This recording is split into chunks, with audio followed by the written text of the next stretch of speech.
Alors, bonsoir à tous. Bienvenue à cette séance publique du 6 septembre. Nous allons commencer par une période de réflexion.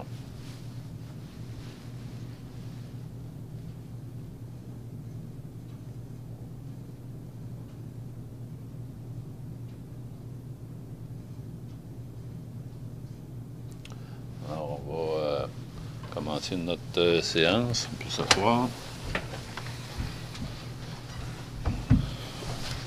Nous allons commencer la séance par la liste des activités du mois, lue par M. Marc Morin.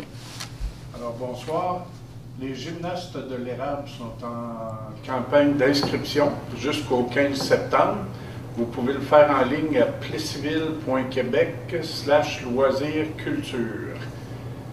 La Fondation du CLSC-CHSLD organise au Biergarten de Lille le souper hot dog et blé d'Inde. Les gens du CHSLD, ou des CHSLD, je devrais dire, vont s'occuper du blé d'Inde et la fondation des hot dogs. Grosse primeur, M. le maire va mettre la main à la pâte au hot dog.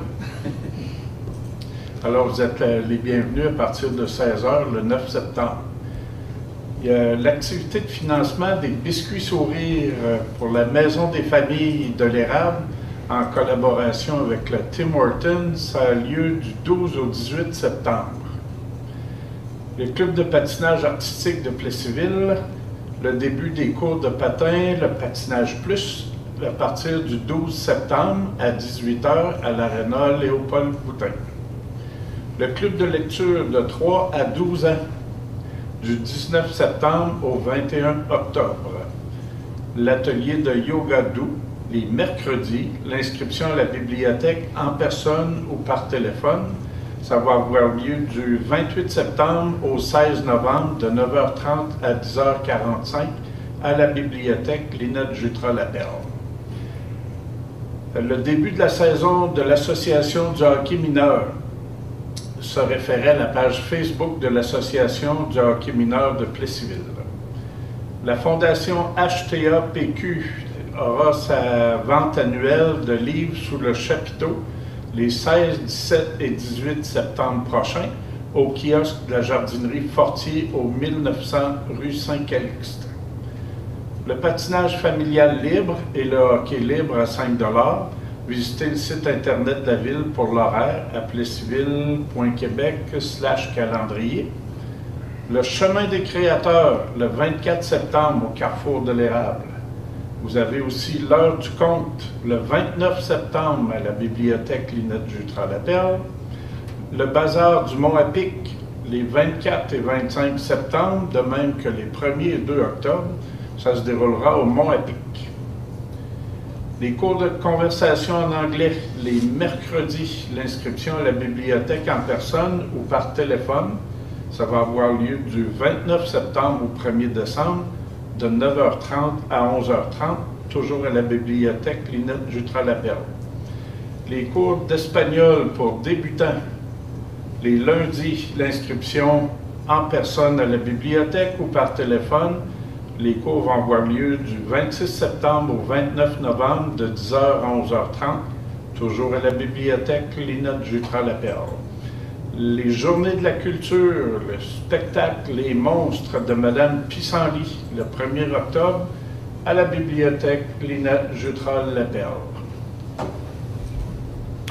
fait le tour. Merci beaucoup, M. Morin. Alors, nous poursuivons avec l'adoption du procès-verbal. Donc, il s'agit d'adopter le procès-verbal de la séance ordinaire du 15 août, qui a été ajournée au 22 août, tel que rédigé. Proposé par M. Baudouin et appuyé par Mme Desrochers. Ratification des comptes. Donc, c'est de ratifier la liste des comptes qui ont fait l'objet d'un paiement. Elle est datée du 31 août et totalise 2 064 400 $ et 15 sous. Proposé par M. Morin et appuyé par Mme Desrochers. Point numéro 4, rapport du directeur général par intérim. Oui, donc, Monsieur le maire, au niveau des finances, il n'y a pas de dépassement budgétaire en date du 1er septembre 2022. On a déposé les écritures du budget et d'amendements. Les factures pour les dépenses des élus sont également déposées. La Direction générale par intérim informe les élus de la prolongation de l'arrêt de travail pour maladie de l'employé numéro 1320-0216 au 30 septembre 2022. La direction a autorisé l'embauche de Mesdames Émilie Poirier et Coralie Thériault à titre d'étudiantes pour effectuer la tâche de serveuse à l'amphithéâtre Léopold Boutin au salaire minimum plus $1 de l'heure, et ce, à compter du 18 août 2022. Il y a également un poste de préposé à la restauration dont la résolution sera adoptée en séance.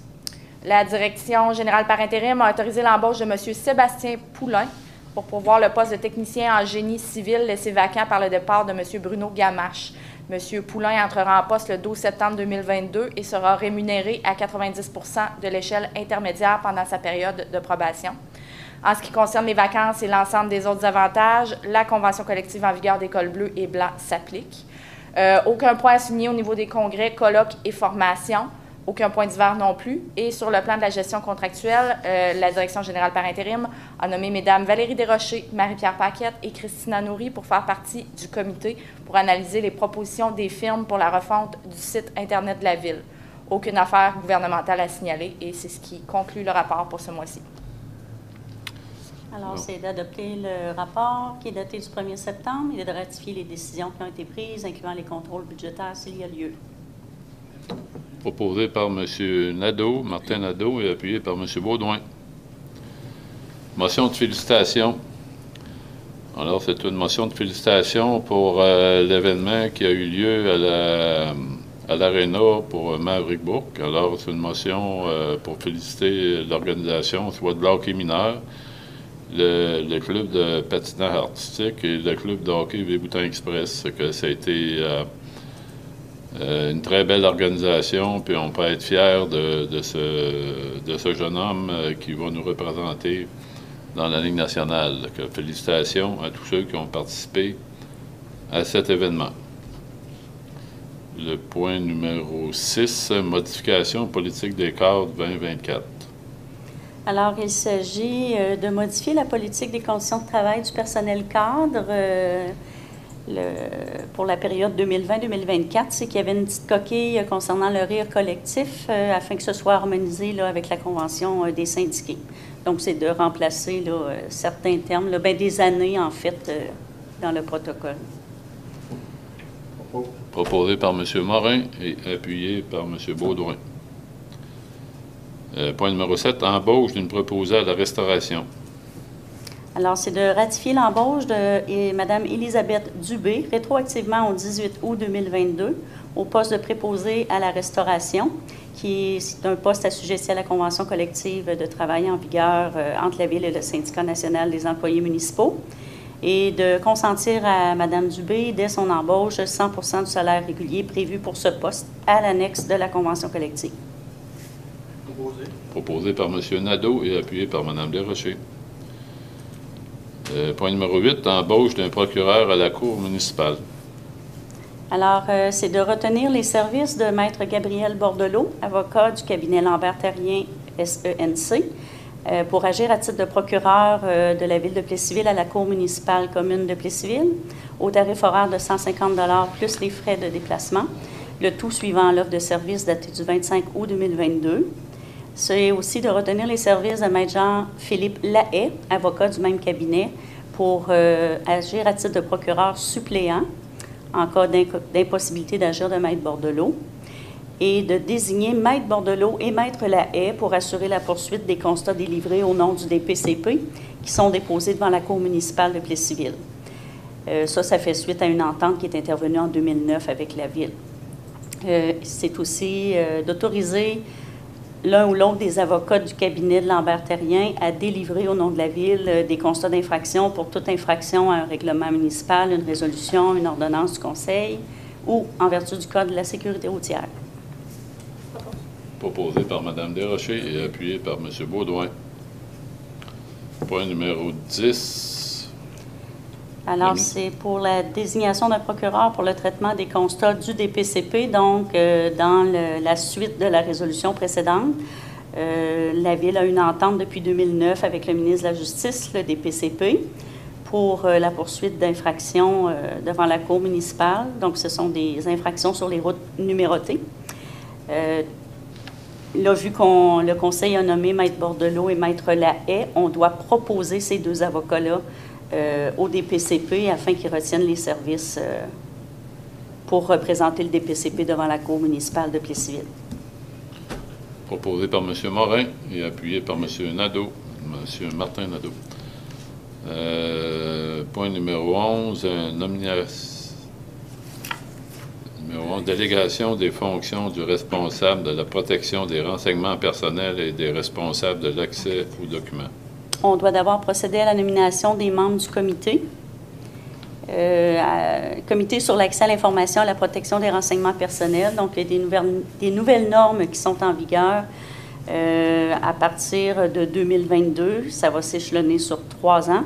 Donc, on doit la Ville doit former un comité sur l'accès à l'information et à la protection des renseignements personnels. Comité chargé de soutenir la Ville dans l'exercice de ses obligations en vertu de la loi. Alors, on nomme les membres suivants pour siéger sur ce comité-là. Un mandat qui débute aujourd'hui jusqu'à la séance du mois d'août 2023, séance du Conseil. Alors, moi-même, Nathalie Fournier, à titre de responsable de la protection des renseignements personnels et responsable de l'accès aux documents. Madame Dany Godbout, à titre de responsable de la sécurité de l'information. Et Madame Catherine Vaillancourt, à titre de responsable de la gestion documentaire. Proposé par M. Baudouin et appuyé par Mme Desrochers. Point numéro 12, droit de passage VHR. Je m'excuse, M. le maire, on avait 2 résolutions à adopter dans le cadre de cette loi-là. Donc, la première, c'était de nommer les membres du comité. Ensuite, on doit déléguer des fonctions de responsable. Alors, vous, en tant que maire, vous avez délégué vos fonctions à moi-même, à titre de responsable de la protection des renseignements personnels. Il s'agit donc pour le Conseil de prendre acte de cette délégation-là et de l'autoriser. Ça prend un proposeur 20 secondaire, oui. Oui. Proposé par M. Morin et appuyé par M. Baudouin. Merci. Alors, on vient au point 12, droit de passage VHR 2022-2023, VTT motoneige. Alors, c'est de permettre la circulation des véhicules hors route, les VTT, aux endroits suivants, donc sur l'avenue Foran, entre Saint-Calixte et Hébert, sur la rue Hébert, en traversant la route 116, sur la rue Édouard-Dufour jusqu'à l'avenue du Collège et de l'avenue du Collège jusqu'à l'intersection du boulevard des Sucreries jusqu'au 1er mai 2023. Sur l'avenue Gosselin, sur une distance de 800 mètres, pour pouvoir traverser la 116 pour la saison estivale 2023. Sur le boulevard des Sucreries, entre Gosselin et Desbouleaux, pour la saison estivale 2023. C'est aussi de permettre la circulation des motoneiges sur Foran, sur une distance de 75 mètres, entre le 1550, qui est le MOD Sport, et l'intersection de la rue Saint-Calixte, et d'accorder l'autorisation de circuler pour la période de temps et aux endroits prévus par la présence de signalisation routière appropriée, que ça s'applique aux motoneiges et aux véhicules tout-terrain au sens de la loi sur les véhicules hors route, et d'autoriser le service des travaux publics à procéder à l'installation de la signalisation appropriée. Alors, proposé par M. Morin et appuyé par M. Nadeau, Martin Nadeau. Point numéro 13, prolongation du délai de construction, gestion Autonet. Alors, c'est une demande de gestion Autonet qui a été transmise à la Ville le 16 août 2022 pour prolonger le délai de construction d'un bâtiment d'une valeur minimale de 2 millions de dollars sur le lot 6 308 763, que ce soit prolongé au 30 septembre 2023 en raison de la pénurie de matériaux et de main-d'œuvre. Proposé par M. Baudouin, appuyé par Mme Desrochers. Il s'agit de l'usine Fondalco, gestion Autonet, qui, son projet, c'est de construire une nouvelle usine sur un nouveau terrain dans le parc industriel. La construction était censée démarrer cet automne, mais avec les enjeux qu'on connaît dans le milieu de la construction devra débuter au printemps. Alors, Point numéro 14, c'est vente d'un terrain dans le parc industriel à 91 62 27 61 Québec Inc., qui est alignement du rond-point. Oui, alors c'est que la Ville vende à alignement du rond-point un terrain qui est constitué du lot 6 355 569 du cadastre du Québec, une superficie d'environ 3 953,5 m². C'est une vente avec la garantie légale pour le prix de 42 500 $ plus les taxes applicables. C'est une vente faite aux conditions usuelles ainsi qu'à certaines conditions spéciales, dont un engagement à construire dans un délai de 2 ans un bâtiment d'une superficie d'environ 1390 m² et d'autoriser le maire ainsi que la greffière adjointe à signer au nom de la Ville l'acte de vente notarié à intervenir.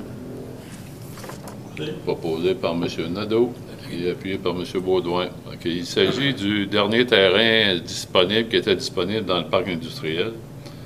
Ce sont des 3 bâtiments d'environ, un même bâtiment, mais 3 locales de 4500 pieds carrés qui vont être alloués, mais je crois qu'actuellement, il y en a déjà 2 de loués. Fait que c'est M. Goudreau qui est instigateur de ce projet-là, puis on les félicite d'investir dans notre parc industriel. Le point numéro 15, vente de biens meubles excédentaires. Alors, c'est d'autoriser la vente de biens meubles excédentaires qui se sont accumulés au cours des dernières années sous forme d'un encan silencieux à l'automne 2022 pour aussi désigner M. Robert Provencher à titre de responsable pour cet encan et l'autoriser à signer tout document jugé utile et nécessaire à la vente. Puis, à défaut de trouver preneur, d'autoriser M. Provencher à offrir les biens aux organismes reconnus de la Ville. À défaut, les remettre à ORAP. Proposé par Mme Desrochers et appuyé par M. Morin. Point numéro 16, acceptation des ouvrages définitifs des avenues Simoneau et rue Houde. Oui, alors c'est de procéder à la réception définitive des travaux de réhabilitation de l'avenue Simoneau et de la rue Houde exécutés par Cintra en date du 1er août 2022. Comme recommandé là, par M. Gino-Carl Marcil, ingénieur de la firme Les Services EXP en date du 9 août, et d'autoriser le trésorier à procéder au paiement de 20 780 $ et 90 sous, plus les taxes, représentant la retenue contractuelle de 5 % et la retenue spéciale. Proposé. Proposé par M. Baudouin et appuyé par Mme Desrochers. Dérogation mineure 1398, avenue Saint-Louis. Alors, c'est d'accepter la demande de dérogation mineure présentée par M. Jean-François Mercier, qui vise l'immeuble du 1398 avenue Saint-Louis et qui vise le changement de dimension des lots 4 713 263 et 4 713 264, afin que le lot 4 713 264 ait une profondeur de 18,44 mètres au lieu de 30 mètres comme c'est prescrit dans le règlement 1704 de lotissement. Proposé par M. Nadeau et appuyé par M. Morin. Dérogation mineure de 1748 Mercure. Alors, c'est d'accepter la demande de dérogation mineure présentée par Vincent Marcoux et Maude Lemay, qui vise l'immeuble du 1748 avenue Mercure pour permettre l'implantation d'une clôture de 2 mètres de hauteur au lieu de 1,8 mètres, comme prescrit au règlement 1703 de zonage. Proposé. Proposé par M. Baudouin, appuyé par Mme Desrochers. Point numéro 19, demande de permis PIA Centre-Ville, 1691 et 1697 Saint-Louis. Alors, c'est d'approuver la demande de permis présentée par Mme Lucette Michel et M. Stéphane Lepage pour des travaux de rénovation sur le bâtiment situé au 1691-1697 avenue Saint-Louis, qui est assujetti au règlement relatif au plan d'implantation et d'intégration architecturale du centre-ville, conformément aux recommandations émises par le Comité consultatif d'urbanisme lors de sa réunion du 10 août 2022. Proposé. Proposé par M. Baudouin, appuyé par Mme Desrochers. Point numéro 20, demande de permis PIA Centre-Ville 1717 Sainte-Marie. Donc, toujours dans le cadre du même règlement, c'est d'approuver la demande de permis présentée par M. Philippe Legault pour des travaux de rénovation sur le bâtiment du 1717 avenue Sainte-Marie, conformément aux recommandations émises par le Comité consultatif d'urbanisme lors de sa réunion du 10 août. Proposé par M. Morin et appuyé par M. Nadeau. Le point numéro 21, appel d'offres et partage des coûts pour l'achat et installation des luminaires et l'éclairage du boulevard des Sucreries. Alors, il y a une entente sur les rues mitoyennes qui avait eu lieu entre la ville et la paroisse, mais qui a pris fin le 31 décembre 2019. Il n'y a aucune nouvelle entente qui a été signée depuis. Cette entente prévoyait un partage des coûts à part égale pour des travaux d'immobilisation sur les rues mitoyennes, soit l'avenue Forain et le boulevard des Sucreries. Il y a des travaux d'éclairage qui sont à prévoir sur le boulevard des Sucreries et les deux municipalités conviennent de partager entre elles l'ensemble des coûts liés à ces travaux. Alors, les résolutions, c'est que la Ville confirme son engagement à faire réaliser les travaux pour l'achat et l'installation de 25 luminaires de rue pour l'éclairage du boulevard des Sucreries entre Foran et Saint-Louis et que l'installation de ces luminaires soit faite sur les poteaux déjà en place qui appartiennent à Hydro-Québec. Établir que la participation financière aux travaux sera partagée en part égale entre la Ville et la paroisse pour la réalisation du projet et d'autoriser la directrice du service du développement durable à procéder à un appel d'offres pour la réalisation du projet. Proposé par Mme Desrochers et appuyé par M. Nadeau. Alors, point numéro 22. On comprend que ce point-là, c'est pour faire l'éclairage dans le boulevard des Sucreries, la côte qui monte jusqu'à la rue Forain. C'est un projet qui était dans l'air depuis quelque temps, puis le projet va se faire. Mais en politique, des fois, c'est un peu plus long qu'on pense.